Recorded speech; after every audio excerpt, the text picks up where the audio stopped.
Hello, hello, hello. Good morning. Good morning. Well, good evening to you. Assalamu alaikum. Assalamu alaikum, Professor. How are you? Good. How about you? It's a great opportunity and my honor actually to talk to you. Thank you for the initiative and dedicating this time is such an appreciated thing to do. Well, thanks for having me. I stumbled upon your page, your videos, because I was, of course, being a devoted linguist for life. I was looking at things on Chomsky and I was looking at things in Krashen, and you really hit two of the big ones, two of the dual fathers, I call them, of the of linguistics, the first language and the second language acquisition. So I was very happy to, I really found that very interesting, and I think your story, what you're doing, is really inspiring. You know, coming to the U.S. and studying and then going back and really trying to, build up something, and very original and very innovative. And I think that's the type of stuff which I think it gives me hope for the world. Thank you so much, Professor. I really appreciate it. And you have no idea how much I appreciate the kind of words that you're saying right now. I always, do you hear me? Yes. I always have this kind of saying that it just keep reverberating in my mind, that always shoot for the stars, because if you miss, you'll find your place among them. Yes. And yes. When I was back in 2013, let me tell you this interesting story about my meeting with Professor Chomsky, because back in 2013, I was about to graduate with a TESOL degree from California in Monterey. After 3 years of consecutive work and going to library and just reading a ton of articles and paperwork, I had this dream of just meeting this professor. He's like the enigmatic person that I want to see him in person and just have this chit chat with him about language and linguistics. So I sent him an email. His secretary responded. And she said, well, he's not available at this time because of the traffic of appointments that he has.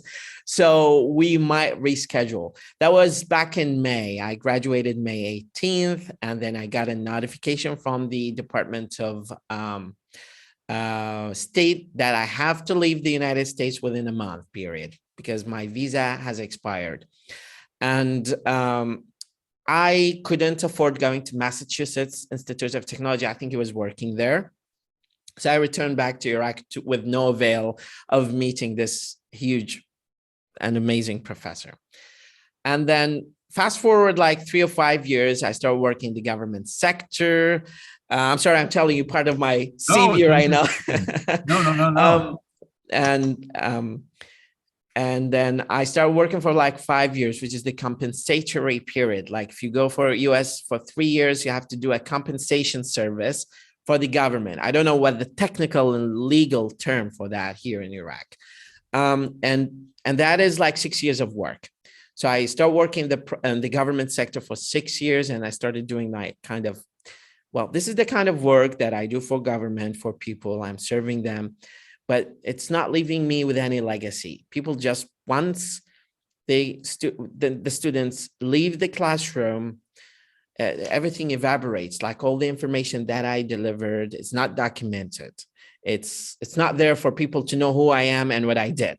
So why am I wasting my life delivering that, and I only left that in the memory of the 12 students? This is not me. This is not how I do things. So I snatched my phone from my pocket and I put it in front of me. And I remember it was like July of sometime between 2015 and 2016. And I talked about very interesting lesson plan at that time. I was doing say your name and the first, and a country that starts or rhymes with the first letter of your name. So people started like saying, my name is Zainab, I'm from Zimbabwe. So people thought of her as an African girl. And then another person was saying, my name is Ahmed and I'm from America. And then we're like, wow, can we come to US? And then I was just watching how they started to react to each other and this kind of learning ecosystem. And I was like, damn, I should document that. Like, Right. why am I not telling people that this lesson plan works really well in the EFL context where we have no stimuli for learning? So I was like, that's good. Let me just document it. I posted that video on YouTube. It got so many likes.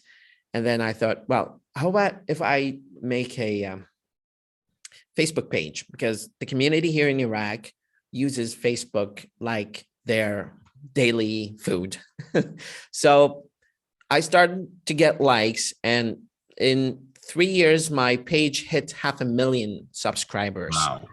And then because of a stupid mistake that I made, I had the background music with one of the lessons that I had.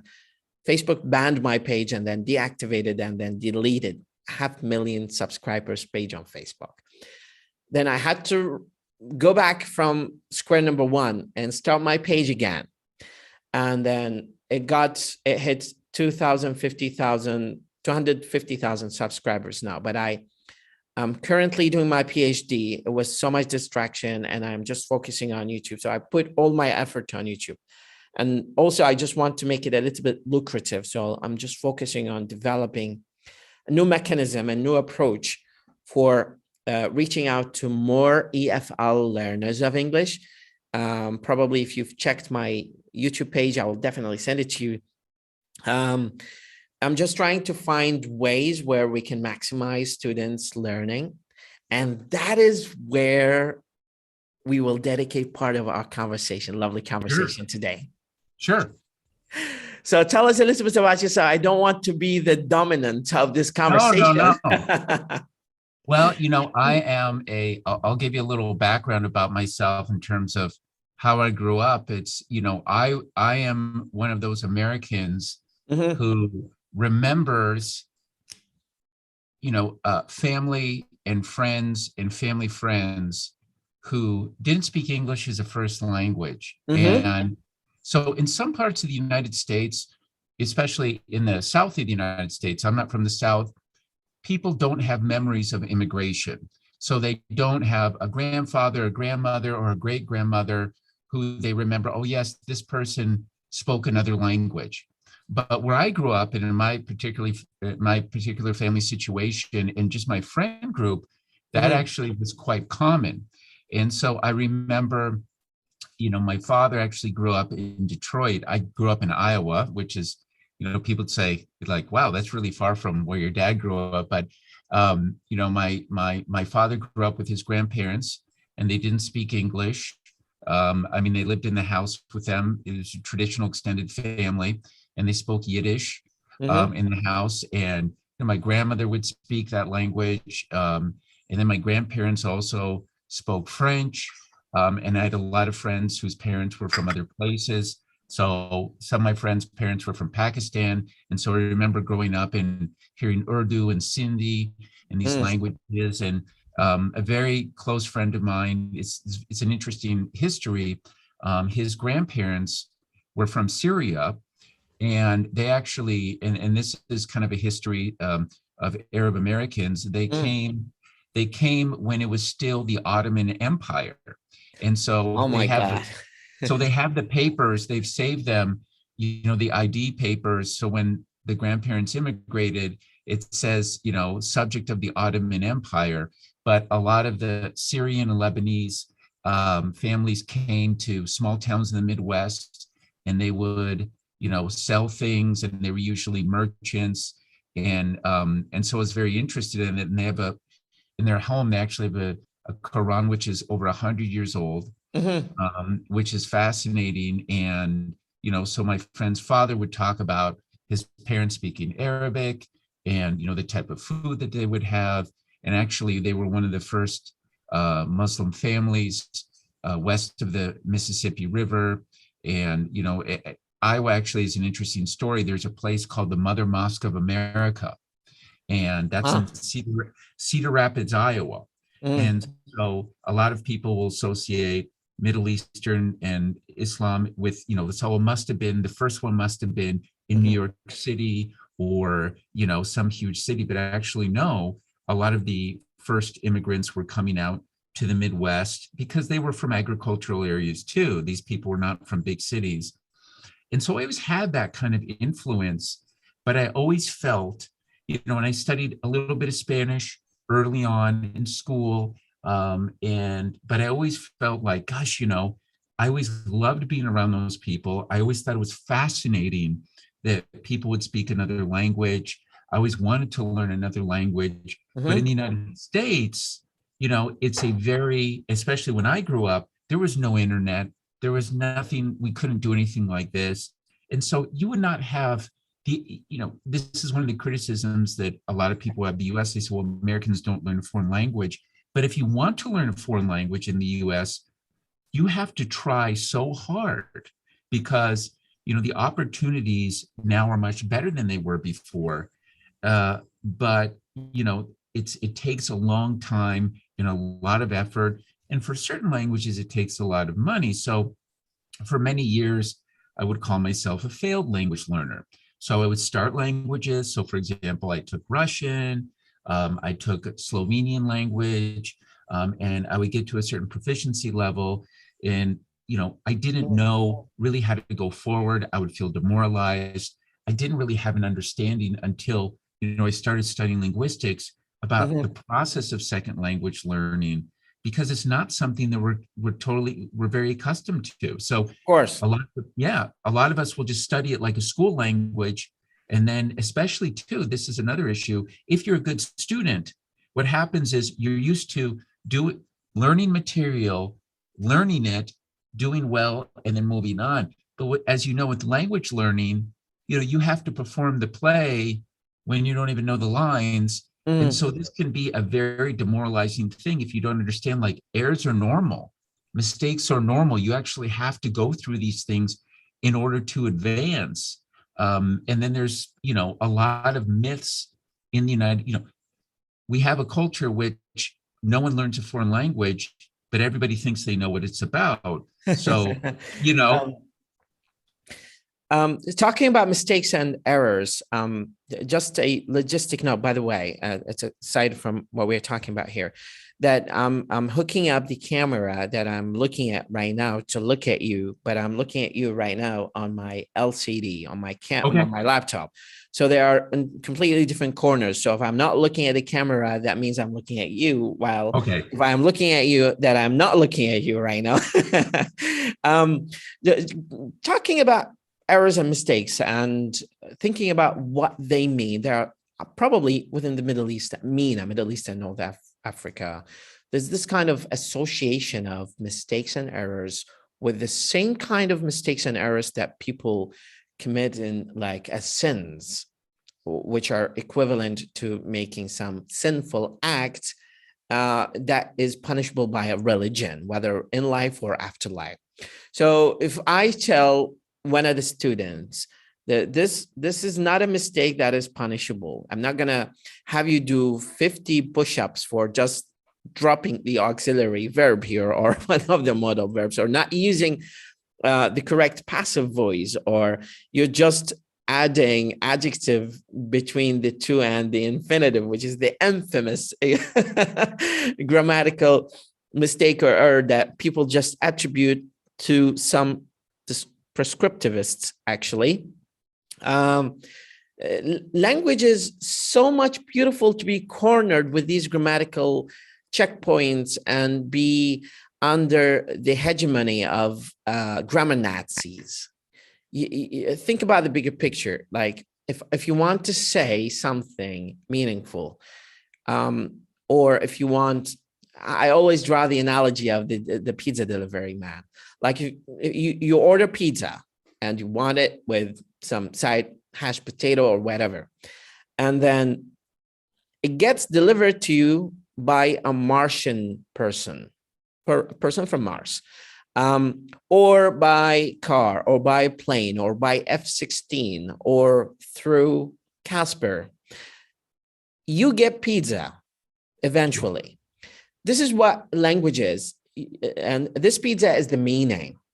You have to deliver it no matter what, and let people just play with it and understand what it is and fiddle with it. You are not supposed to be a translator that transfers literally every terminology that you're thinking about from Arabic to English, because you're not translators, first of all. You're not getting trained to be translator. You're getting trained to be good communicators. And one of the basic ABCs of being a good communicator is to use mutual communication tools and words, that are common between the interlocutors. What do you think? I mean, I just want affirmation or, negation of this kind of recommendation or tip that I give to my students. Yes. And I think that, getting back to your first point is that we have to think about this process in a very different way than we think about not only general learning, but we have to get this sort of, for lack of a better term, and this is a problem in the United States too, and I'm sure, I'm sure it's different, but it's similar, a very puritanical look, or even kind of a stimulus response behaviorism, right, wrong, right, wrong, right, wrong, right, wrong. But it is not something that is biologically even possible for you to say, okay, it's treating the human beings as if we are machines, and we're not machines. And there's a lot of information to learn, and to err is a human. To err is to be human. Yeah. And but in the United States, the big problem too, especially where I grew up, is we have this expression: if you can't say anything nice, don't say anything at all. And if you don't so the idea is, don't humiliate yourself. Don't try things that you're not good at. Or, and I think the society has changed now. I see younger generations of people who feel like, look, maybe I'm not the best at this, but I'm going to go on and I'm going to sing, I'm going to perform, I'm going to do this because I like to. But still, though, it's like, if you do something and it's not really good, people will mock you and ridicule you. So I'll give you an example: dancing. Dancing is a really strange thing in the United States, where Americans, we love professional, great dancers, but casual dancers, we can't have that because you look like a fool. And if you're not really good at it, take a seat. And so it's the same thing with language learning. And what's really indicative is what the questions people ask you about language learning. Or if you say, I speak another language, they'll say, do you speak it perfectly? And so, like, wait a minute, why is that even a question? Because the assumption is, well, if you don't speak it perfectly, you're sort of less than. Or how is your accent? Do you have a perfect accent? And they're asking questions which are not only biologically probably not possible to achieve, but also, as you say, not necessary. They're not necessary. And the idea with a language, you're talking about the interlocutor, is that you are going to negotiate the meaning here, and it's not going to be the same every time. And with a non-native speaker, I think people implicitly understand, if they've been around non-native speakers of any language for a while, look, this is how they talk. There's going to be some differences here. I understand what they're saying. So, for example, I speak Spanish after many decades of intensive study. And of course, having a wife from Latin America really helps, because you have a walking dictionary and grammar machine right next to you. But I have no issues at all speaking to my wife's family, and I speak very well. But I'm sure the other thing is, they understand, when we have negotiations, there's not pressure, right? There's not chastising. There's not punishment. They might say, what do you mean by that? And so I feel free to speak. And that's really a liberating process. And I try to get that through to our language majors here at the university. I'm like, this is a problem with Americans, is that we feel this pressure to be perfect. And the other side is, when we go abroad, we have a get out of jail for free card, which is called, most people want to practice their English. Now, if I'm from Finland and I go to Iraq, it's unlikely that I'm going to run into Iraqis who say, hey, you don't need to practice your Arabic with me. I'd like to practice my Finnish with you. That doesn't happen. But with English, it does. And so, Americans really need to understand, like, look at, and I give the example of immigrants, of English language learners. And I say, wait a minute here. These people are surviving in the society. They're getting degrees. They're communicating just fine. They're professionals. Do they speak perfect English just like you and I do? They don't, but they're completely functional. And so you should take that as more of your guide. And so I always talk about Arnold Schwarzenegger.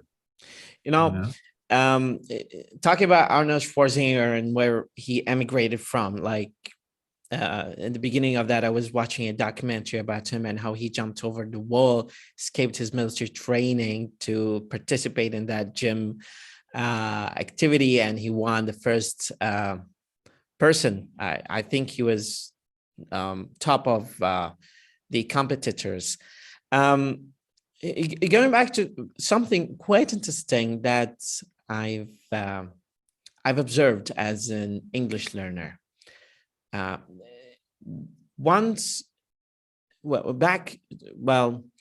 Dialing back to my childhood here, we didn't have access back in 1990 and the beginning of 2000 to the point that the American army just entered the country under different nomenclature, whether that's invasion or liberation or WMD, scouting or whatever. Politics aside, we didn't have access to the real Esperanto, to the real English of the world. And the only thing that I was able to access at that time is just shredded pages of English Arabic dictionary. I didn't have access to any audio listening. I was just building my judgment of how to say things, building on how the words are connected and how the letters, assumingly said or enunciated that way. Until after 2003, I started to develop that kind of mechanism I don't know why it's not zooming. The camera is not focusing on my face. Up until 2006, where I started to have access to audio listening tools and tape recordings and CDs. Most of the issues that I had as an English learner had to do with two major challenges with learning English. Number one is the assumptions that people will, I will be stigmatized by people for the kind of learning and the kind of way I am speaking English. And the second thing is more psychological confidence issue. And both of them have nothing to do with language learning. They have to do with the psychology of the person. And that's why I started to flip that to people and tell them, listen, what you're suffering and struggling with is first the assumptions that people might be judgmental of what you're saying. And that's baseless because you're just building assumptions. That's not going to happen. And second is psychological. Like, we cannot deal with your psychology through intensive English training. We have to deal with it, diagnose the issue from a psychological point of view, either just motivate you or just change the scenery around you or change the kind of people around you, that just making you feel that you're a stigma to English and you're not going to make it. You're not going to be able to speak English. I grew up in countryside south of Baghdad, and I live in a very rural area where the cows surround me that I'm afraid of they're mowing right now. But the kind that didn't deter me, not to say that I'm bragging or anything, but that didn't deter me from learning this global language, to become a global citizen, to read. I mean, like right now, I just came back from Mutanabi, which is the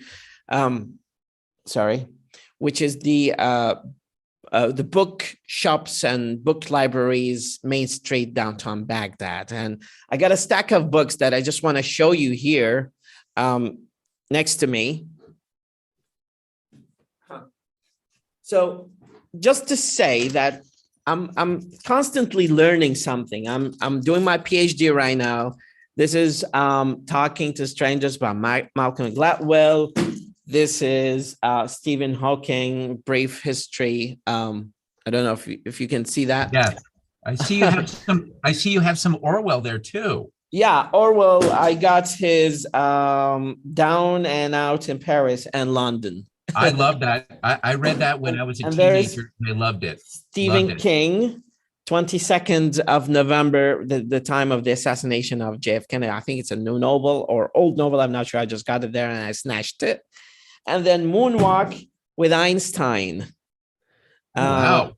By Joshua. So I'm still learning. I'm doing my PhD right now in linguistics, but that doesn't deter me from just stop learning English. Now, the next question that I have on top of my head, just to throw the table in your court, the ball in your court, based on your observation of teaching English and observing the way ESL students in your university that hopefully I will have a chance to visit sometime in future. How do you notice that they learn? What is their mechanism? What is their way? What is your way of teaching them to learn? Well, in something which is, we know from the research the right way to learn, right? Mm-hmm. Or right ways to learn. But one observation is that sometimes students will come in, and this is usually, and I'm saying this, these are usually the students who really struggle, is we'll teach them one way, but they have the belief that a certain other way is the right way to learn. So for example, and you probably know what I'm getting at, the idea of lots of comprehensible input, lots of exposure. I'm very big on focus on form instruction, addressing grammar when it needs to be addressed, modeling, looking at discourse structures, and so forth. But a lot of students will say, or, the students who struggle, let's do some grammar. What is the grammar? What is the grammar? What is the grammar? And it's almost, and this is the thing with foreign language in the United States, as well as that they know what they're comfortable with, even if it's not working that well. And so that sometimes can be a struggle. And one of the other things is that when I teach ESL students these days, it's usually mostly for writing. And it's a big part of it is actually learner training, about thinking about, teaching them the process of writing. But don't you think, Professor, that, I'm sorry to cut you in, don't you think that all of that is a legacy of the kind of indoctrination that they got when they were doing their primary school or high school or college studies? Absolutely. And this is the reason why I think programs like yours and books and popular publications, which are not hidden in journals, which are not with, layers of jargon, don't cost $500 to subscribe to. These are the things we need to get out and tell people, because, because people. That's quite interesting. Back in 2004, there were American military camps scattered in every province which is an equivalent to a state in the United States, in Iraq. There were contractors. I don't know how much you're familiar with the kind of topography of the country of Iraq, yes. But let me just give you a brief story, very interesting one. I used to dig in trash that comes out of the American military camps for Newsweek, Time, and John Grisham novels. They bring a lot of actually books that get trashed, thrown away, or burned, but they were my asset to become who I am. So my learning of English was based on trash digging. And I think and I always tell students, and I'm head of the modern languages department here, and I go to, we have Arabic, Chinese, Spanish, and I go to students and I say, well, yes, you have formal instruction. Yes, you need that, but you have to be helping yourself outside of the classroom Mm-hmm. in order to move ahead. And we're not like Western Europeans. So in Iraq isn't either. My college roommate, my university roommate was from Sweden. He's an attorney now. His English and his German and his French were so good. I mean, you just die from jealousy, right? Mm-hmm. However, they grew up in a society where they started taking languages in first and second grade. Mm-hmm. They get authentic materials everywhere. I mean, they have tons of input. They get Realia is everywhere also, it's everywhere. So, and I said, we do not have that type of existence here. And so you have to be extra aggressive about this. And I always tell them about free voluntary reading, and I give them the example, look for things which you're interested in, which you have background in. First of all, because the background, if you have a background, it means it's easier to understand. And I always preface this by saying, you're not going to understand 100% of things. And then if it's interesting, you only have so much time in the day. You can't just say, well, I'm going to sit down and I'm going to read for 4 hours. You have to find the time to do these things. And you're not going to do something that is boring. You're just not. You might lie and say that you are, but you're not doing that. So I give them the example. When I was growing up, we, in the winter, there wasn't much to do. So we used to watch reruns of James Bond movies all the time. I love James Bond. And I would read the novels. Oh, you must be sad about the last. Oh, no. He can't die. He can't die. I think, I don't get that invested in movies, but when that happened, I was furious. Movie spoiler coming up. I know it is a movie, and it's apparently the last one, but I was furious. And so I read the Ian Fleming novels, which are very easy to read in English. So when I started learning Spanish, what did I do? I went online and I got used versions in Spanish of the Ian Fleming novels, and I read them, and I learned so much vocabulary from those. And they took almost no time for me to read because I knew exactly what they were saying, and I was interested in them. You have to get it through to students. Like, if you're interested in things and you engage them, you will learn things. You don't really remember how you learned them. It won't, the mental effort, the exhaustion. And of course, that's always part of language learning to some degree. It's always challenging, but it's not, you don't have to punish yourself to learn something. And actually, by not punishing yourself, you will learn more. But this is a very deeply embedded cultural thing. I think it's in most of the world where, hey, no pain, no gain. Interesting quote that was put on T-shirts of some DLI, Defense Language Institute's American soldiers who were studying Arabic, and the quote has been changed to "no pain, no gain," which is one of the letters of Arabic, and I found it quite interesting to see that. And yesterday I was texting my friend, and he's struggling with his English, and he always loses motivation, which is something that I would like to ask you to touch upon, because you always talk in your book. I checked some of the chapters of your book, and you talk about extrinsic motivation and immigrations and immigrants, and how they can help build a safe communicative or safe community to communicate English and just make it productive, whether that's with extrinsic motivation or intrinsic motivation.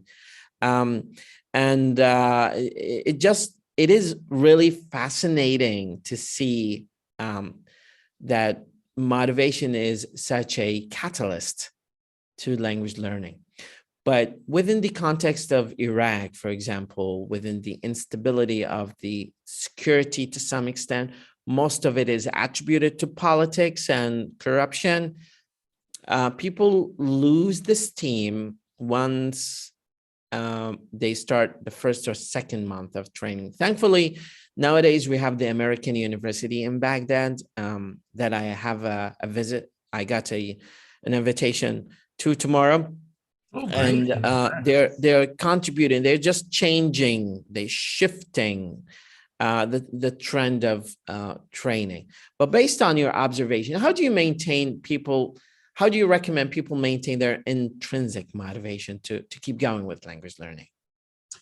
Well, I think there's a couple ways. Number one is, and this goes back to really changing your mindset, make it enjoyable. Think about, how can I associate this with doing something which is fun? And so you try to kill two birds with one stone, doing something in English and doing something you would regularly do that you find interesting. So for example, you know, my wife, she's from Colombia, and soccer, of course, is more of the religion of the country than anything else, as in many countries. And so I think about this, you know, if you're learning English and you love soccer, say, I don't feel motivated. All right, watch a soccer game in English with the commentary. You'll be watching soccer, you will get some input in English, you will understand a lot of it, and that will help you get over that hump a little bit. So think about enjoyable things. And the other thing is, and this is a concept that Zoltan Dornier talked about, which is having a motivational vision, thinking about, you know, kind of almost like a fantasy life. Where do you see yourself with that language? What do you see yourself doing? What images do you have in your head, and how can those help motivate you? And we know that those may not be extremely realistic, those may not happen, but it's sort of like having a linguistic muse in your head. So for example, when I started learning Spanish, I would imagine myself, you know, being cool and speaking fluently with my in-laws, and you know, people would say, oh gosh, you know, he can really speak well. And we may feel kind of cheesy doing that, but imagining yourself kind of getting the accolades that you want, and you know, thinking of yourself as in a certain way, whatever that be, or for some people it might be having a relationship with somebody from that culture. Those types of things really can kind of keep the steam going. But those are the two things. But I also think a third one is, don't be so tough on yourself. You know, say, why are you being so tough on yourself? So when your friend feels that, he said, I don't really have this, say, okay, you started studying English for a reason. There was a reason there. What happened that you're so down on yourself about this? You know, and then kind of open up a discussion about, you know, say, well, I haven't really progressed as much as I want. I actually talked to a lot of our foreign language students who are learning Spanish, Chinese, and Arabic. And something happens where at first, when they're first learning, you know, they're amazed that they can use any of that language. And it's very exciting. But what happens is, you know, is they get more advanced, and then they gain awareness of all the things they don't know. And that can be intellectually crushing and emotionally crushing. But I would say, congratulations, you've moved up a level, right? That means you have gained proficiency. And said, don't look at that as, a problem. Look at that as an event. So there's such a thing, you know, I call them language snackers. So in the US, we'll have students who will say, I'm going to take Japanese, I'm going to take Chinese, I'm going to take Arabic. And they get to kind of the intermediate level in 3 or 4 or 5 languages. And I was talking to one student who had done this, and I said, why did you stop? And she said, I just feel like I get to the stage where I feel like there's so much to learn. Plateau. Right. I can't possibly, and she said, I can't possibly know it all. And so I said to her, why do you need to know it all? Why do you need to know it all? Why is that the goal? You know, and she started thinking about that. She's like, well, you know, I want to be completely fluent. And I said, what does completely fluent mean? Does that mean knowing everything? I said, and so there's so many embedded assumptions here about what. And it's always about assumptions. And it's always about assumptions. Especially if we're talking about gender, there's this high level of insecurity among females, for example, at least from my observation of my Iraqi female students, that they have so many insecurities, among which is linguistic insecurity, the way they feel ashamed of speaking English or expressing themselves or speaking out, or just showing that they have multi-skills, among which is being able to eloquently say something in English and just be impressive of the audience.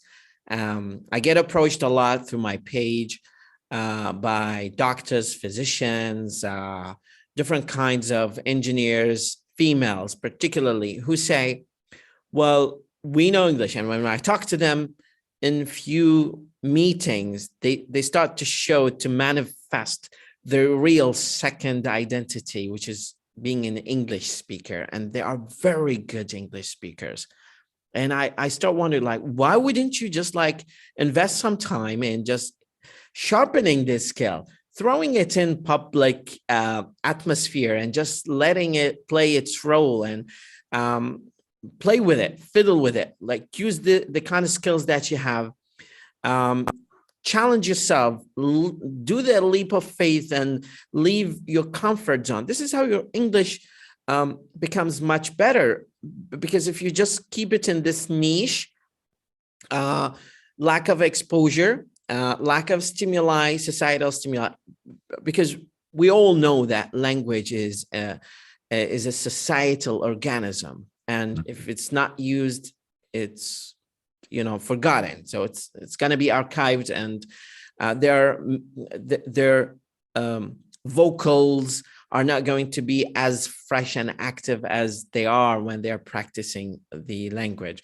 especially if we know that Arabic sound system lacks a lot of the sounds that we have in English, like the sound of pa and cha and va. They are not available in Arabic. We don't use them simply. We don't have access to any way to use them unless we practice them.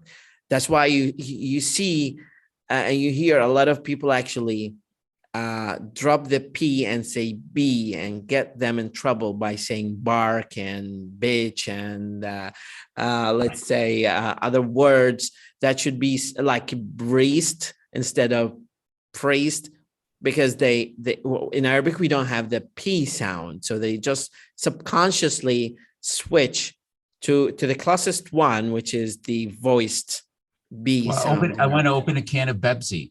Oh yeah, Bibsi. So we call it right. Bibsi in Arabic, Bibsi. or fiber for viber or vibration. It's quite funny. So the idea is that if you don't practice it and use it, you just lose it. And from my monitoring of the statistics of my channel, I noticed that on average, people between 24 and 35 are the majority of people who view my channel. Mm-hmm. You mentioned in your book that you sent me in chapter 2 something relevant to age and aptitude. So do you get approached by people who are relatively or older or younger to tell you that they are worried that there is some kind of correlational relation between growing up and losing the knack for learning another language? Well, and this going back to this, it's almost like the more education you have in a certain mm-hmm. way is sort of a curse in this, because you've heard certain things, you've read certain things, and then you get an idea about how the world is. Mm-hmm. So I'll have people who are very well educated, and they will say, I'm too old to learn this, because after you're a teenager, you can't learn the language anymore. And I'll say to them, where do you get this information from? Right? Where do you get this information from? Statistically, and they're like, not supported. Yeah, it's not supported. I said, the only thing is, you will probably always have a notable non-native accent. Mm-hmm. But I said, that's fine. There's no problem with that. We all have accents. The idea is if people can communicate with you, if you're comprehensible, that's mm-hmm. the goal. There might be certain things which you will always struggle with a little bit. So for example, some prepositions, some articles, those can be very difficult. third person singular present tense, put in the S on the end, he like instead of he likes, that can be, and that, we don't really understand why those things happen, because for native speakers, these don't seem very complicated, but there's might be something in the physiology. But besides that, I said, well, look at all these people who've come here. And I use the United States, like we have quite a large Iraqi population in Bowling Green. Quite a large means 1,000 or two, this is not a very big city. And then you'll get a guy who maybe, didn't have very much formal education and he doesn't know any of this, but he just talks, right? But he can talk to people, right? Yeah. He learned English. Maybe he works at a chicken factory. Maybe he repairs lawnmowers or something, but this guy just goes and he talks. And yes, he makes mistakes and errors, but he survives in the community. And he's like, I don't care. I'm just going to do this. And so he doesn't know about this. He just knows, I got to use this word, I got to use that word. And so I say, like, why is it? You say, well, so that's one thing. But the other thing is, I wonder also sometimes, is this a way for us to get out of trying? No? There are two stories that I want to say here. And what's beautiful about this meeting is that the kind of flow of conversation brings so many nostalgic stories from my time of my stay for 3 years in California. I hopped in one of the taxi driver car's backseat, and the guy who started to talk to me had a Middle Eastern accent. And he said, where are you from, sir? And I said, no, he said it this way: where are you from? And then I realized that that's not the roticar of English. So he's probably from Middle East. He said, where are you from? He said, well, I'm from Iraq. And then I said, well, that's funny. So I want you to guess where I am from. And he said, well, I guess that you're either from Israel or from Saudi Arabia. And I was like, wow, two completely different countries. Very different accents too. Different accents, Hebrew and Arabic. And I said, well, I'm your fellow citizen. I'm from Iraq. I live south of Baghdad. And he was really happy. And he told me that he's been in the United States for 25 years, and he had the most rudimentary Iraqi English accent that I've ever seen. He was barely able to make complete good grammatical English sentence for a person who stayed in US for 2 decades and 5 years. And then I'm not going to ask him directly because I'm an English teacher, so I'm not going to question his credibility of becoming why he's not becoming a professional English speaker. And then he didn't have any, he didn't have any children. He lived with his wife. She was from Jordan. Most of their life was between working as a taxi and working as a freelancer and just doing some retired work activity at home. So for 25 years, he purely maintained Arabic conversation in American community. And the kind of things or contexts where he had to use English were just particularly ordering some pizza at McDonald's or hamburger, or going to restaurants, or just responding back to delayed credit card phone calls probably. So I don't know what was happening with his life, but I concluded that lack of exposure, even if you are not living in the United States or living in the United States for 2 decades, I always bring that to my students, that it doesn't have to be, you don't have to travel to US to be completely professional English speaker. Not perfect. Perfection is not something that we're shooting for, but to be a professional English speaker, to be a good communicator, to be meaningful and understood, these are major goals of learning any particular language that you're shooting for or interested at. And just focus on being meaningful more, and keep it simple. I always have this echoing saying by Steve Jobs that I think he said it, or somebody else, or somebody attributed to Steve Jobs. Simplicity is the ultimate sophistication. Just keep it simple, to the point, don't beat around the bush. Yeah, that would be the best strategy to overcome any kind of struggle with language, and start from there. And the problem is, so in the US, at least for foreign languages, we have two terrible messages for people who want to learn another language. One is that there's no reason to learn another language. This is a waste of time.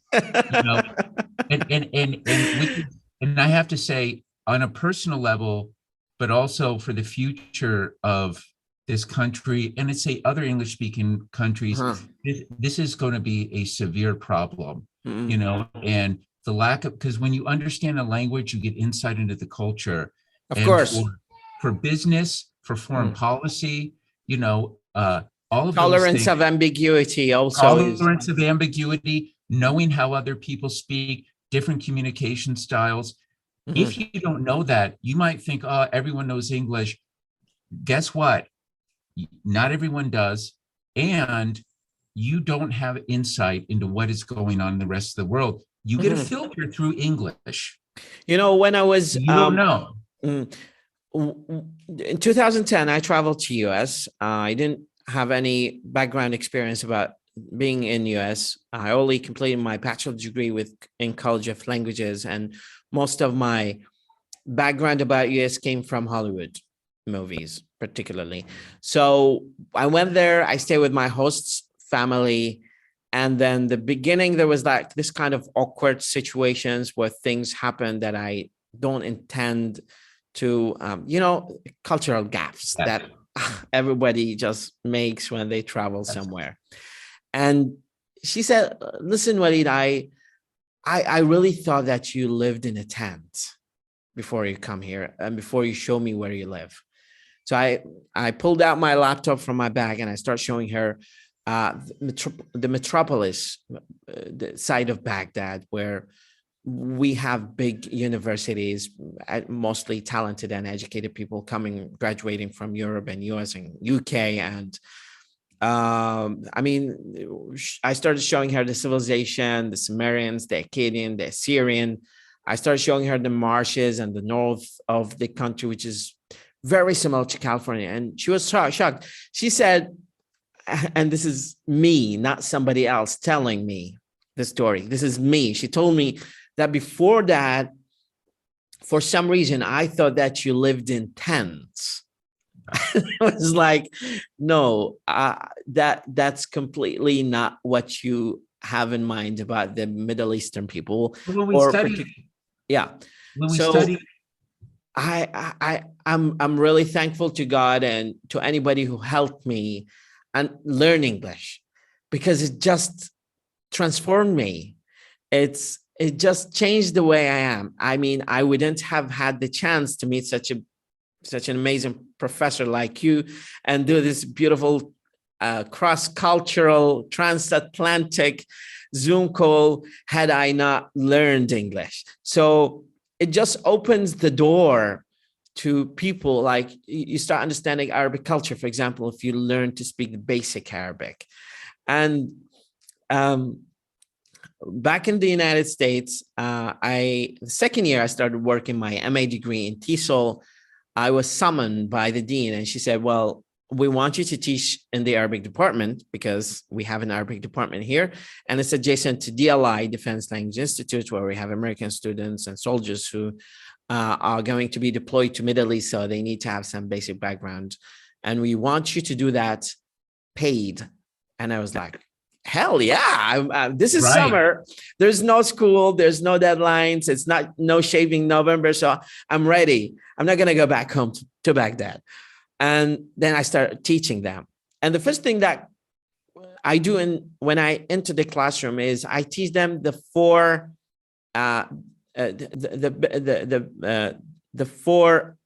first four alphabets of Arabic, the a, ba, ta, and tha.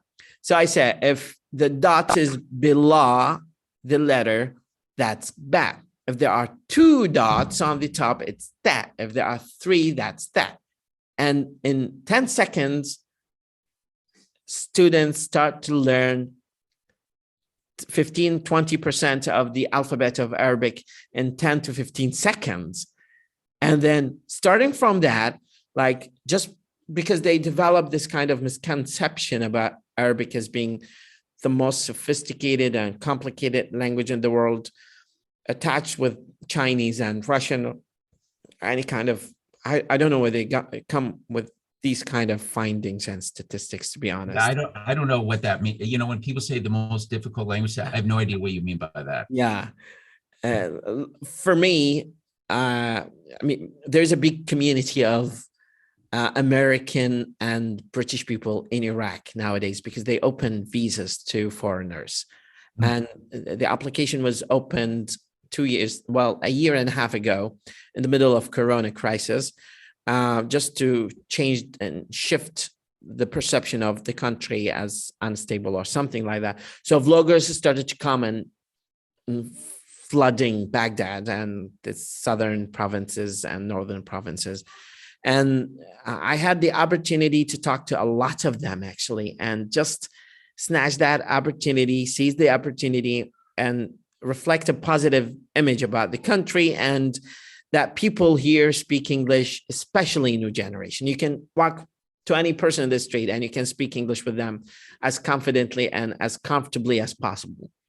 I mean, rarely you'll find someone that is going to say, I don't speak English. And even if they say that, they are going to say it in English, not in Arabic.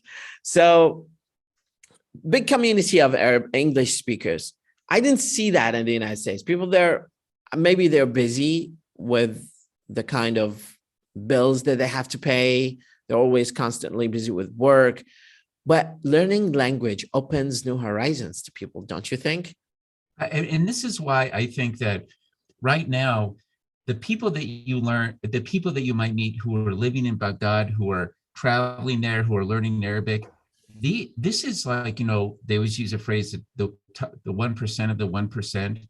Mm-hmm. This is a very small core of people, and they have motivation, which is unbelievable. And they're very good representatives of the United States usually. Mm-hmm. But there's such a small group of people that, you know, we need societal change, which means policies which make learning a language possible. So getting back to what I was saying is that, you know, in the US, that's, you know, a lot of the perception is no other language is necessary. And also, not to get political, but we've had some leaders in the past couple of years who said awful things about immigrants, you know, so there's that. But then there's also the other side, which is you got to be a genius to learn this. Mm-hmm. And there's an issue of, you know, people are always looking for what is the best way to learn this? What is they're looking for a magic shortcut, you know, that like I can unlock everything and I'll know it and I can learn it really quickly. And I say, like, this is just the wrong approach too. This is a process. You're a language learners for life. That doesn't mean that you won't make great progress. It doesn't mean that you're proficient, but it means that, you know, the research is very clear on that. But I do worry very much about Anglophone countries because, I'll give you an example. I was reading an article, I think it was in the Business Insider, and they were talking about when we withdrew from Afghanistan. And there was a CIA agent who said, we fundamentally did not understand the culture. Mm-hmm. And I thought, this is astounding. You know, this is astounding that you have all of these people making these decisions and they have no understanding of the culture and how it works. We had very few people who could speak any of the languages in Afghanistan. And you look at this for diplomacy, you look at it for peace and understanding, you look for international relations, for business. This is not, the monolingual route might feel comfortable, but ultimately it is very harmful. Mm-hmm. I think most of the conflict that happened, whether in Afghanistan or in Iraq, I'm not specialized in politics, but based on my observation, because I worked for some time in James Martin Center for Non-Proliferation and Terrorism Studies in Monterey, California. And I could see that the kind of mistakes that are committed politically are relevant to not understanding the culture of people there.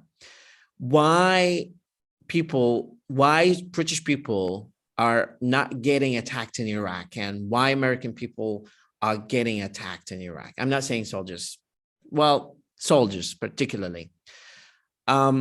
British people in Iraq, and this is a story, a true story of British people who were part of the coalition forces that entered Iraq back in 2003.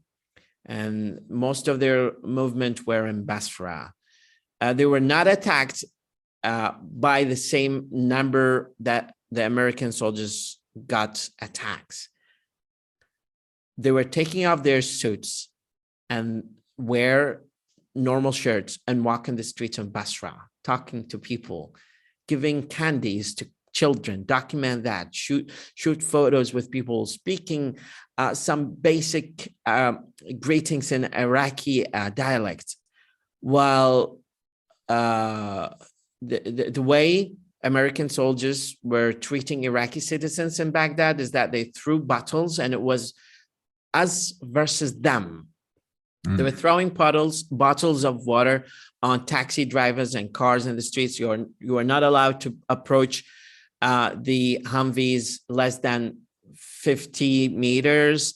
They were just antagonizing citizens, doing raids here and there. Now, let's bygones be bygones, but the way the cultural behavior treatment of Iraqi citizens were not compatible with the way that you need people to treat you. So treat people well to be treated well. And that's how British people, British citizens, British government understood the mentality of Middle Eastern, that just be with them, befriend them, don't antagonize them, because those kind of random acts of anonymity is going to bring you back anonymity. Yes, I mean, and this isn't Einsteinian physics stuff here. This is pretty baseline understanding of how a local community functions, and I think that, by having that language experience, you automatically, not automatically, but it's very likely that you will understand these things. So I'll give you another example of that. So my wife is from Colombia, and if you know some history, Colombia's had, civil wars. I mean, they've had a lot of violence and issues and so forth. Well, I speak Spanish and I speak mostly Colombian dialect, and I've spent a ton of time in Colombia. Nothing bad has ever happened to me. I've been more than welcomed by people. I understand the culture and how it functions. And, I don't have, when people say, when I say, well, I'm going to Colombia, they say, isn't everything there dangerous and everything? They would think that every Colombian is a Pablo Escobar. That's right. And I said, you don't think, I always tell them, you don't think people are just most people are just going to work during the day. Most people are trying to survive. I said, how would they even have a country if it was like that? And it really sours relationships when people will say things like, the first thing they bring up about your culture, they may not feel this way. They may not perceive it as bad, but when they bring up something which is very negative or stereotypical, about Colombia, they'll bring up, Pablo Escobar, and you think, gosh, you're reducing me to one person. Or with Iraq, say, Saddam Hussein, did you know Saddam Hussein, something like this. You're thinking like, this is not a good way to begin a relationship. Of course. You're not showing respect for the people. And it's like when sometimes Americans go places, and I always tell my American students, how do you feel when you go abroad and they say Americans are all fat? Or Americans are all this, like I said, how do you perceive that? Do you feel that's being fair? Do you feel welcome? Aside from culture, aside from politics, I always tell my friends here that the closest people in terms of the way Iraqi people and Middle Eastern people think are American citizens. We are all human beings. We are all global citizens, especially this millennial generation that have no have no restrictions to borderlines, or have no restrictions to countries or any kind of cultural or ethnic or geographic nomenclature. They just consider themselves as global citizens. That people in this country and people in the United States and people in Germany, aside from the minor infinitesimal differences, they're all equal and the same. The way we are wired, mentally the same, we're thinking the same. It's just that politics has troubled this kind of thing for some political gains and benefits. Few weeks ago, let me just tell you this, just to jump in here. Once you know someone so well, and if you're speaking their language, or if they're speaking yours, they might be from a different culture, different country.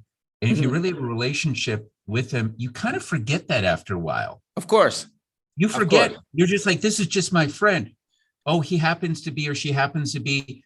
You don't think about that. You don't think about he or she is this. You're just like, that's just my friend. I mean, so it's almost like they lose, you put their humanity front. Of course. Before everything else. Of course.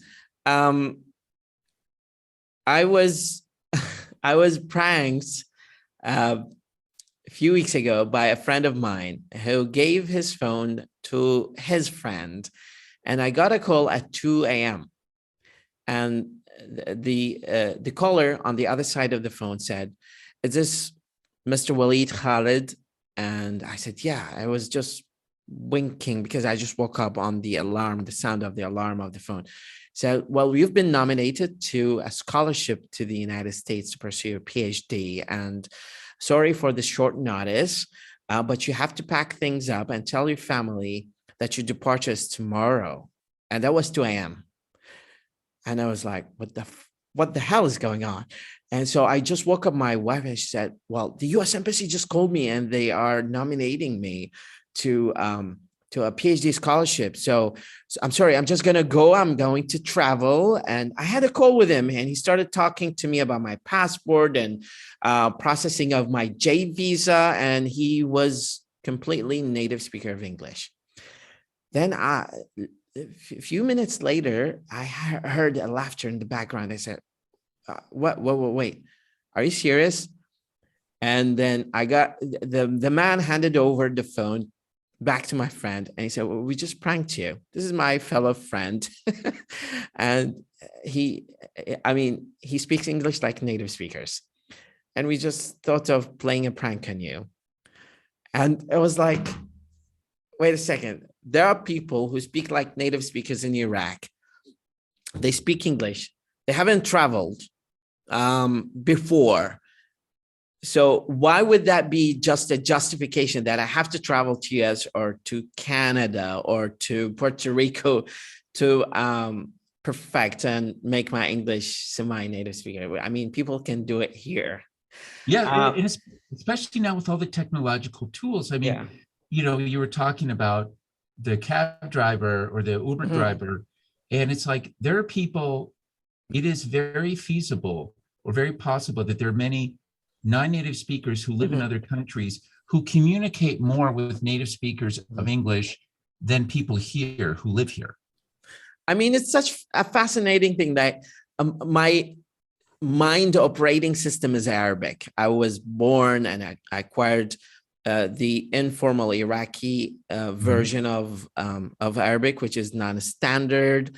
Aside from the negotiation and the debate whether that's a type of formal modern standard Arabic or not, but I'm speaking English as my second operation language system here with you, and there are no borders. There are not words that we might use that might not be familiar to you, or might not be familiar to me. We're communicating using some technical jargon kind of expressions that are related to our field of specialty. And the thing that bonds us together is the kind of specialization and the kind of challenges that we do both have with teaching language.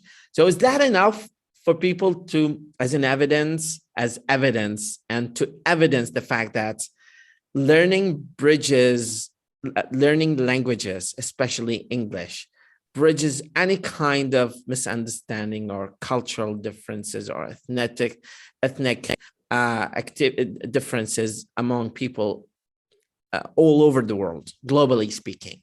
I think it can, but I also worry sometimes people retreat from that. And because if you, and this is and I write about this in my book about, somebody wrote about a case where a student was learning Arabic, an American, and he was an evangelical Christian, and he went to Egypt and he stayed with a Muslim host family, and he had a very big crisis because he thought, well, he had been taught that if you're not a Christian, you will go to hell. And he said to himself, how can these people go to hell? Like, they're lovely people. He's like my brother. And so I think that we have to be prepared that, of course, unlike Western Europeans who've kind of say, this is just sort of what we do. We just learn this and then we go about our lives.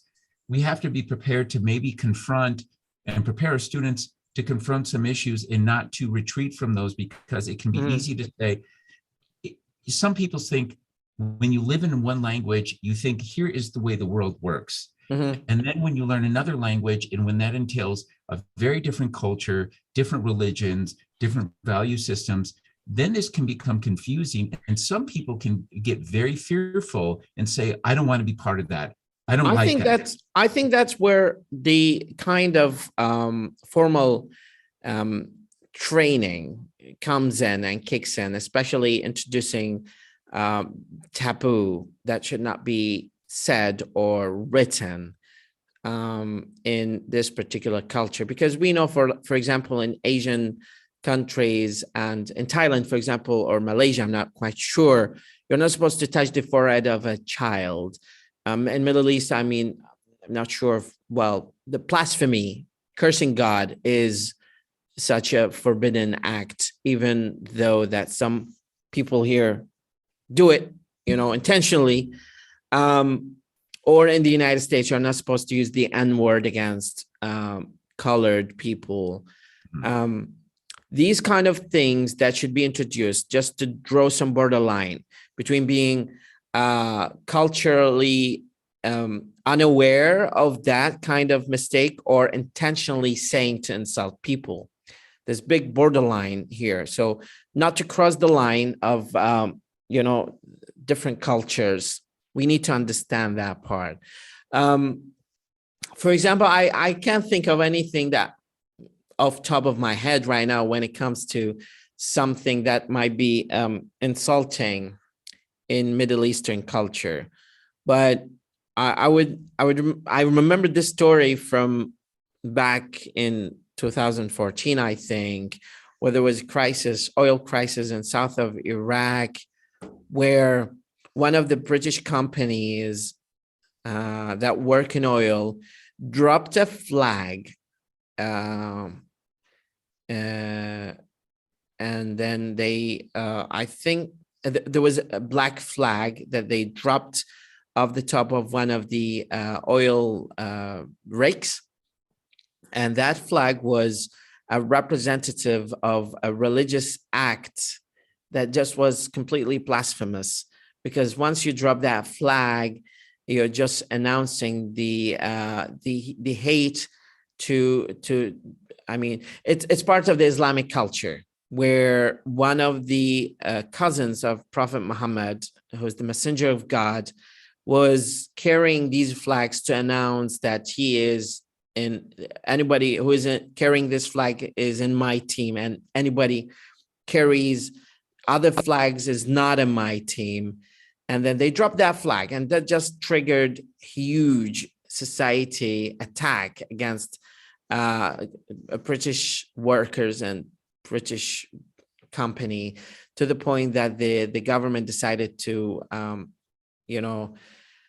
close the oil rig and just ask the company to leave for some time, to leave Basra for some time. So these kind of like cultural triggers might incentivize people with or against certain acts of or misbehavior. But I mean, we as English teachers always have to deal with that to some extent.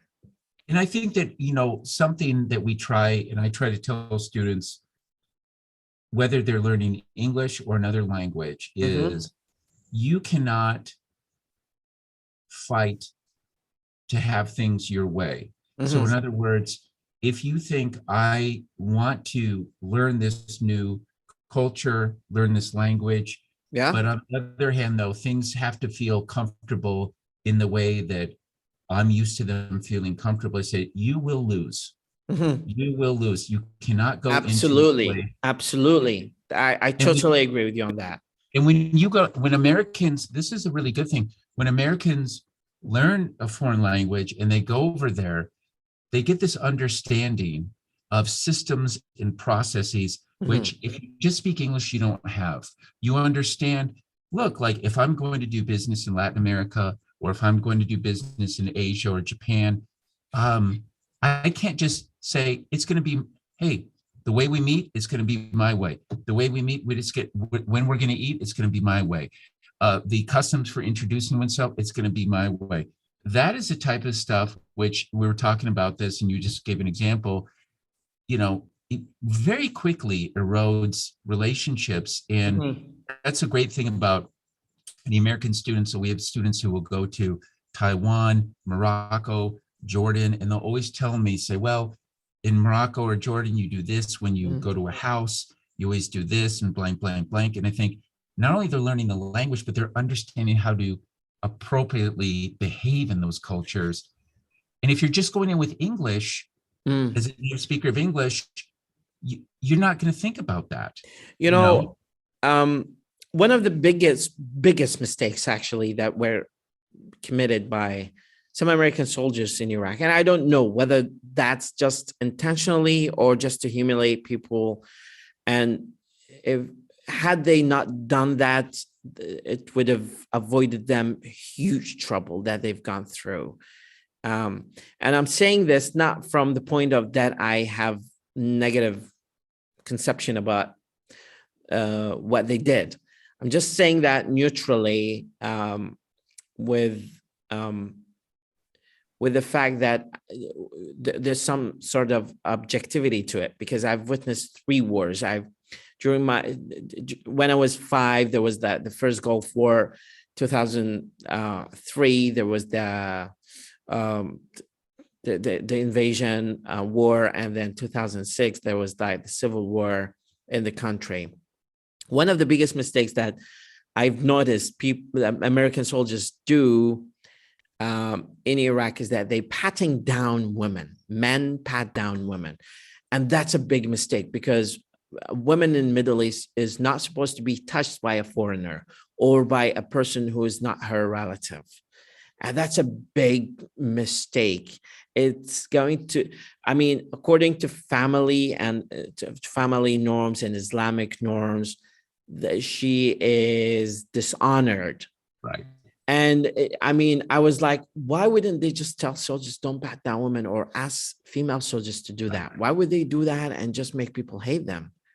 Why are they? I used to go to college, and then my way to college was about 75 kilometers, which is like 55 miles. And then we get sometimes delayed 2 to 3 hours because just the Humvees are driving like 20 miles per hour. And they wouldn't let us pass them. And if you get closer, they shoot you. And if you don't get closer, but you're on the front, they're going to just drop some bottle of waters on your windscreen. And they kept doing that for years until they withdrew. Some people couldn't document that because they were afraid of being shot. So the idea is that this kind of like cultural misbehavior can be really easily avoided by just telling soldiers, listen, don't do this and do this. Very simply. Like, why wouldn't they tell them that? Yes, and this is, I really, to be honest with you, I do not understand it. And I think about this a lot, like, you know, and again, like I'm just describing a situation here. I think about this like all the lives lost, all of the money spent, and all of the so-called experts who are running these things. And it's just perplexing and mind-boggling to think that this basic training was not there. I mean, you think, how is this possible? It does not seem logical. And you think this would actually, wouldn't you want to do something which would make you more effective? Of course you would. You should want to do that as a policy. And I think that, and this is kind of the things you're talking about, is that, you have to think about people. No one in this world can say, I don't care what anyone thinks of me, I'm going to go and do my things by myself. Our world is so interconnected today. Of course. And if we're uncompromising about everything, if we say everyone should do things my way, and I even look at it beyond kind of the political realm, look at all the things which are going on with climate change and global warming. I mean, this is truly something which you're going to have to understand culturally. Different cultures are going to have different practices. And also, thinking about how people, so for example, say, well, we're going to make these policies to do X, Y, and Z. We're going to prohibit this, we're going to prohibit that. And you think, well, we've got to be careful and have nuance in this, because what if there's societies in which, people only live, people are very poor, they live on the countryside and they have to burn things and they have to do this and that. And, you don't want to say, well, we're going to make an environmental policy, which sounds great on paper, but then what you do is you exclude or anger or, harm people who are already very powerless, even more in the process, without being, engaging them, thinking about what they're thinking about, what is their perspective, how are they going to survive, how are they going to live, how are they going to feed their families. And if you just look at it like, well, from an office in Washington, D.C. or London, you're not going to see that. That's not going to be possible unless you live the moment here. Talking about global connectivity and how citizens nowadays have been connected together, that just brings to mind the case of behavior of one single scientist or person in Wuhan that just for some reason, whether that's intentional or unintentional, spread the coronavirus, and people in Himalaya or people in Switzerland or people downtown Baghdad got affected and died because of a single person misbehavior with the dealing of viruses. So everybody in this world is responsible, and he's going to steer the wheel positively or negatively to influence other people on the other side of the globe, whether that's you do it in a good way or a bad way. You're affecting other peoples, you're affecting other nations, and you're affecting people directly or indirectly. On this note, Professor, I don't want to exhaust you anymore, but I've been enjoying it a lot. This beautiful time and this beautiful meeting just went by like a breeze, and it just flashed. I think an hour and a half just went by so quickly. It's been great talking to you and learning all about your experiences and having just a conversation. Yeah, I'm really happy and pleased to listen to your insight and your experiences, tapping on the humongous amount of experience that you have accomplished and achieved and garnered from your contact with non-native speakers, teaching them in your lovely and beautiful department in Kentucky. I hope this is not our last meeting, and we can do a series of discussions based on your free time and availability, and of course the kind of topic that you choose.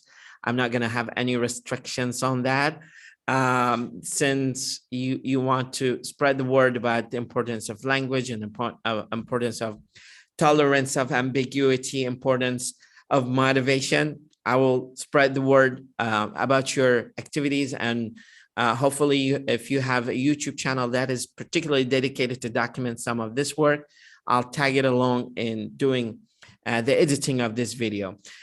Since I'm not having the flagship kind of laptop, so editing an hour and a half of video is going to take some relatively longer time to post on YouTube. But I'll definitely give you a link so you can watch it later on, edit it, and then we can decide on having another meeting. What do you think? Absolutely. I would love to do that. I mean, I think this stuff is great. As I said at the beginning, this is an opportunity to discuss issues of, importance for both of us. Of course. From two different places in the world. And, yep. Different, it is really interesting. Like, we're sitting in two different areas of the world. We're talking, right? I mean, I was thinking about this driving over here to my office today. It's like, I'm talking to some guy in Iraq now in live time. Honestly, I have a question now. Yeah. What was your idea? What were you thinking about before you met me? And hopefully I left some good impression about you now. But what were you thinking? What kind of thoughts that came to your mind before we do the meeting? Just curious. Well, I mean, I was just thinking, I was just very interested in what you were doing.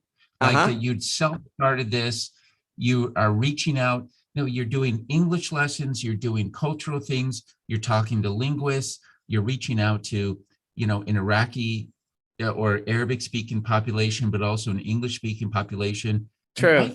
And I think that, something great about this is that, democratic and democracy and citizen involvement, this is how it happens. There's no magic person or bell that's going to come along and say, oh, we'll provide this for you. People have to get on the ground and do it themselves if we want others to understand. And that means a lot of people have to get involved. But as you know, you have to take time out of your schedule. You have to do extra things. And, you may not have, we're not going to turn into Eliza Kosh, all these YouTube kids that my kids are looking, 800 million hits and everything. That's the sort of stuff that changes people. That's the sort of stuff. And I think, like, if you reach, I always think, if I can reach individuals, and this is something that Noam Chomsky has always done, is that, he would speak to a group of 10 people. He would speak to a group of 500 people. It didn't matter, the point is going out and doing it and trying, and not just waiting around for the perfect or somebody else to do this, really getting down in the trenches and being a self-starter. I think that's really important, and doing something really good for your country and your family. And I think that's great, because that will make life better for everybody. Great. I hope that I have left some good impression about this meeting in your mind, and in the way we talked about the variety of stuff, actually. And I just want to say that if you think about traveling to Iraq, you're more than welcome. My house is going to be open to you to welcome you anytime you like. I'm going to take you on a tour in Baghdad. There are hundreds of people like me in Baghdad. My friends, people I know, people I don't know, people I follow. And people like us are there everywhere in this country. But just because media doesn't tell you about this kind of group or this kind of people, doesn't mean that we don't exist. Absolutely. And I've always known this, and I'll tell you a quick story about this. Please. I have a friend from New York, and his grandparents were from Iraq. And they came in the 1940s.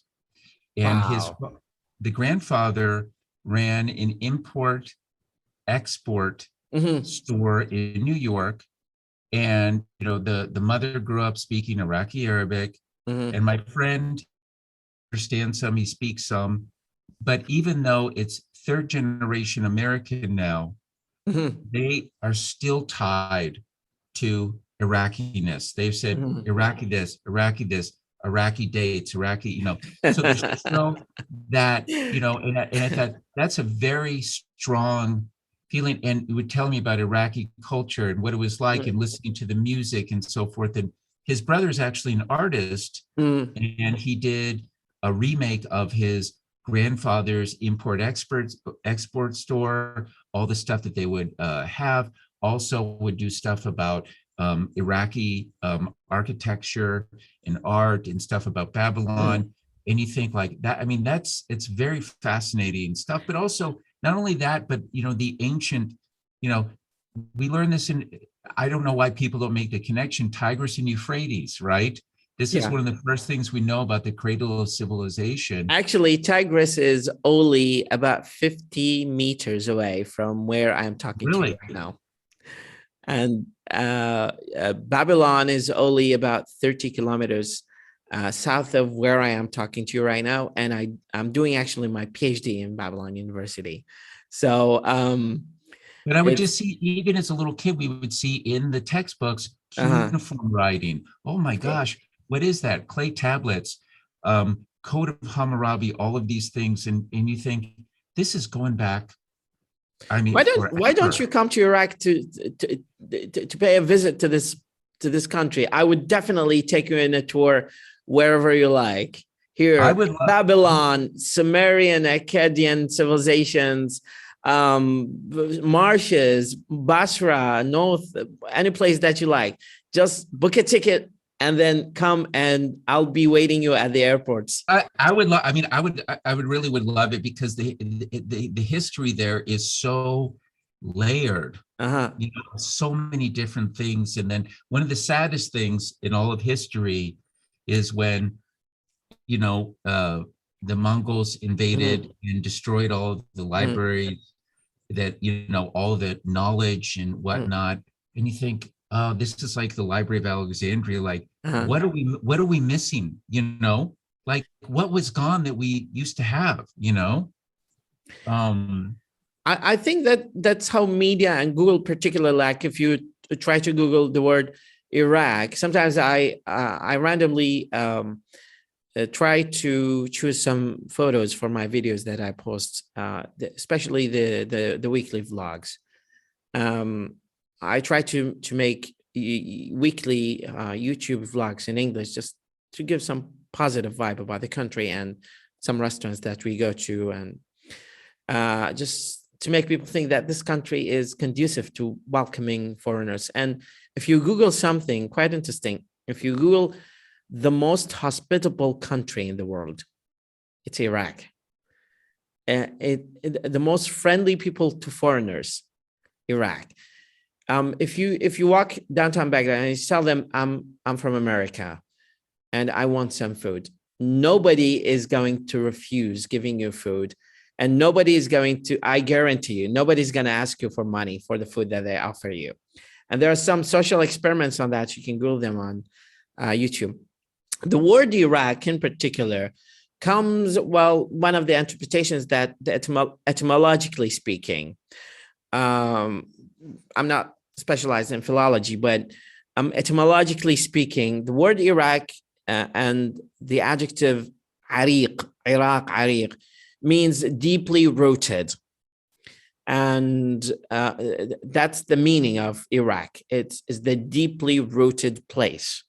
And I think a lot of people, especially those people who are first, second, third generation who traveled either as asylum or as immigration in the United States or anywhere in diaspora around the world, have good affiliation and roots in this country that just keeps attracting them back, pulling them back, and craving for dates or dibis, which is the date syrup, or Iraqi tea, is just kind of like affiliated with the meaning of this country, the deeply rooted the place that just drags them back to where they are originally coming from. Well, we have a couple of Iraqi stores here. There's people started, and so they sell Iraqi stuff, but Middle Eastern stuff in general. And I remember I was going in there and I was buying some stuff, and buying some cheese, and I bought some baklava, and I bought a few other things. And the guy who's in there, who owns the store, he's like, oh, hey, how's it going? We're talking. He's like, you like the bread? And I was like, yeah, I like the bread. He said, I'll be back in a second. And so he goes in the back and he gets me, and I can't remember the name of it, but it is it's the bread, but it has a lot of like sesame and seasonings on it. And you might eat it for breakfast in the morning. Samoon? Like, yes. And he's like, here. And I was like, what? He gave me a cup, a big stack of them. I was like, how much? He's like, no, just take it. And I was like, that is, but that's also a smart business guy too, because you feel like, oh, this is a good guy, I need to go back there. You know what I mean? Like you ingratiate yourself. But I'm sure that he was just doing it from generosity, because we talked a lot. We talked about, Iraq and different things. And I mean, I find it fascinating. But the other thing which is interesting, and I know your family's probably like, get off, but is that how multilingual Iraq has been historically. Aramaic, Kurdish, all these different languages which have been in Iraq at different times. And Arabic, of course. Of course, yeah. And so you think like that is really fascinating. And most people don't even, wouldn't be aware of that either. We should dedicate an episode where we can talk about the origin of certain words in Iraqi Arabic, particularly because if we trace them back, they can go back to Assyrian or Sumerian or Akkadian expressions. And even the way that we say them here in Iraq is kind of like similar to the way that they were said during that kind of civilizations. Yeah, I mean, we have digressed in multiple. I know. It's tracks, but it's awesome. It's awesome. It's great. Amazing. It's such a great opportunity that we don't have any kind of restrictions or limitations on what we should and how we should talk about. And that's the beauty of the conversation. By the way, I only had one question when I met Professor Chomsky, and I wanted not to be completely academic conversation. I just wanted to be open, and when flexible, we can digress in any kind of destination that we want to shoot for. It's just more beautiful and relaxing to have it this way. Yes, I agree. I mean, it's a lot of fun. So we will definitely stay in touch. And when I say Definitely. that, I'm not saying that in like, yeah, sure, I really mean this. Of course. But the other thing is, my question is, what stage are you at in your PhD? I in my last stage. Hopefully, I'm writing my dissertation, and then it's in the hand of my supervisor. He's just giving me some feedback, and then after that, I'll play by ear to decide on when we can just do the defense. But that probably is gonna take some time. Not this year, maybe not this month, maybe in the upcoming year, the beginning of new year, hopefully. But yeah, I'll see because it's still up in the air when I haven't decided yet. But definitely, probably if you're interested, I will definitely let you know. Yeah, I mean, and the dissertation is always, don't feel weird when you finish it and you don't feel that satisfied. Okay. Because the process is, I'm done.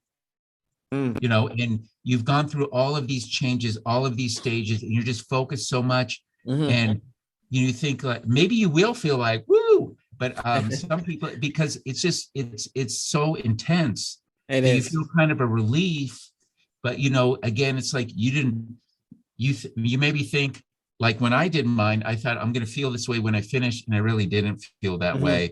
And I had to like change my mind and say, hey, you accomplished something. But again, the problem was I actually understood all the holes in things so well by the time that I finished, which is great, Listen, but I have a proposal here. And if you have time, I'm saying this month, maybe this month, next month, if you have time, we can dedicate an episode where we can walk us through some of the insights and some tips or recommendations on how a master degree level or PhD degree level researcher can go about doing their research, and what expectations versus reality kind of discussion. What do you think, Professor? absolutely. We can talk about, perceptions of what it is, how you actually have to organize this initial idea versus what the process is, what you think you will find versus what you really find, the reactions of committee members, editing. So all of those things. Yeah, we could do that. Absolutely. Awesome. We could do that in December. I'm leaving the country on December 18th. So let's do this. Like, let's keep in touch. I mean, about this video, but also in the next couple of days, be thinking about some good dates for you, and we can do this. Sure. Right. Kind of think, here's what we're going to talk about in this video. That'd be awesome. Great. We can do that as a series, a mini series of 2 to 3 meetings in your available time. We can definitely absolutely do some good service to the academic community here in Iraq or around the world. So just a question. So are you at your house now? Yeah, I am. Oh, wow. And so that's my little studio where I record 5% of the 5% of the videos that I post on my Facebook page and my YouTube page now. That's great. And I'm sure your family's like, okay, it's getting late now. Get off. No, it's actually 9:30 p.m. and my wife is trying to have the children go to sleep by telling them a folklore story from the Iraqi culture that usually has some kind of monsters or some ghouls, or because that is the way they can go to sleep. Yeah, I mean, yeah, I know that. I remember that too. With our kids are older now, but yeah. So, all right. I wrote a story, a children's story. I can send it to you if you're interested. Yeah. It's called Salua. It's about a monster that lives in Tigris and then comes out of Tigris to eat the prince Fatima. And then it's a kind of funny story that I tell to my children, and I put my children names in that story. I published it as a PDF. I can dig for it in my laptop and send it to you if you're interested. That'd be awesome. Okay, sounds good. Send it to me. Do you have the Arabic and English versions? I don't have the Arabic version. I only have the English version. That's fine. Because that'd be great, because we have our Arabic students. Actually, for your information, that might come as a surprise, but I started teaching my children English before Arabic. So now they are more familiar with the English alphabet than with the Arabic alphabet. And I wanted to do that because eventually they're going to be speaking Arabic fluently, and they're going to learn Arabic directly or indirectly. So just putting them some sort of pre-installed algorithm of English in their mind is just going to guarantee a lifelong kind of enjoyment and experience with the English language. Absolutely. Some educational bias here. No, but I totally agree. That's what we raised our children bilingually in English and Spanish, and our daughters have excellent Spanish. Perfect. And so they're, and again, it's like you put that seed in there and it can flow by itself. But then when people say, well, I won't teach my kid the language till later, then like, wait a minute, the kid's like, this is unnatural. Dad's speaking to me in a language I don't understand. I don't know him in that language. But if you start off that way, they feel completely like I'm a non-native speaker of Spanish, but I speak to my kids in both English and Spanish, and they're totally used to it. They don't find that weird at all. you know, No. because I've always done it. Well, talking about Spanish, actually, a lot of words in Spanish are coming from Arabic origin. I'm just looking here at number of words in Spanish. That's quite fascinating. But we can definitely have another meeting to talk about that. You know, the one thing, ojalá. Yeah. That's the ojalá, you know, ojalá. Almohada. Almohada is a pillow. We have naranja as naranj, which means citrus, the kind of citrus. Sukar, I think sukar in Arabic is sukkar. Many words in. I mean, there's just alcohol, you know, alfombra, which is that might be more of an Andalusian Arabic, but it's, you know, a little rug. Camiseta. It means, you know, shirt. Yeah, I mean, shirt. So I mean, there's so Camis in Arabic. Pantalon. Pantalon. Yeah, so it's, I mean, it's just, I think pantalon, yeah. So it's great. Well, anyway, I'll let you go. We will be in touch. Great. I will enjoy Thanksgiving for you. I really appreciate you dedicating this time, and it's my actually privilege to talk to such a renowned and amazing professor like you. Thank you so much from the bottom of my heart, on behalf of my family and everybody who's going to watch this video in Iraq or around the world. Thank you so much, Professor, and stay in touch. We'll definitely have another episode to talk about another interesting linguistics and learning activity or thing. It's my pleasure. And have a wonderful rest of your day. You too. Okay, bye-bye.